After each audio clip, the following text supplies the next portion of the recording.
নমস্কার বন্ধুরা, আটানা ব্লগ আমার চ্যানেলে আপনাদের স্বাগত। তো এই গাছটা দেখছেন তো, এই গাছটা দেখতেও যতটা সুন্দর, এর গুণও কিন্তু ততটাই বেশি।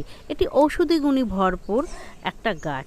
এই গাছটা আপনি রান্নাঘরে থাকা সহজলভ্য উপকরণ দিয়েই না এটা আপনি বাড়িতেই বানিয়ে নিতে পারবেন। এই গাছটি বানাতে খুব বেশি সময় লাগে না বা খুব বেশি উপকরণও লাগে না। ঘরে থাকা রান্নাঘরে থাকা উপকরণ দিয়ে এটা হয়ে যায়। এটাকে আমরা বলি পার্সলে। এটি অবশ্য রান্নাঘরে যে আমরা মশলা হিসেবে রাঁধুনি ব্যবহার করি না, সেই রাঁধুনি দিয়ে এই গাছটি তৈরি হয়। এই গাছের না অসীম গুণাগুণ আছে, যেটি রোগ প্রতিরোধের খুবই উপকারিতা, এবং এতে ভিটামিন সিও আছে প্রচুর পরিমাণে। এটি খেলে না কিডনি ভালো থাকে, ব্লাড সুগার ভালো থাকে। তো এই গাছটা আমরা বাড়িতেই বানিয়ে নিতে পারি।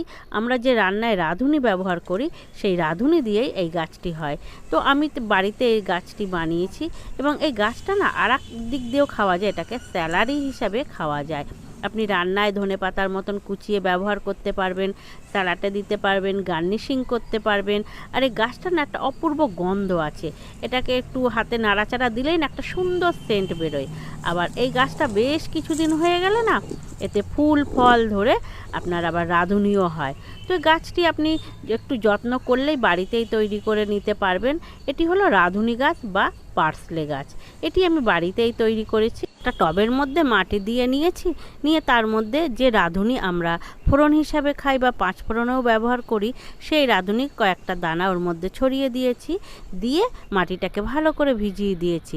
আর যেখানে পর্যাপ্ত পরিমাণে রোদ্দুর এবং বাতাস চলাচল করে, সেখানে টবটিকে আপনি রোদ রেখে দেবেন এবং মাটিটাকে মাঝে মধ্যে ভিজিয়ে ভিজিয়ে দেবেন।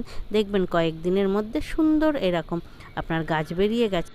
এই গাছটি বড় হলে যে ফুল ও ফল দেয়, সে ভিডিওটিও আপনাদেরকে শেয়ার করব এবং দেখাবো এর ফল ও ফুল কেমন দেখতে হয়।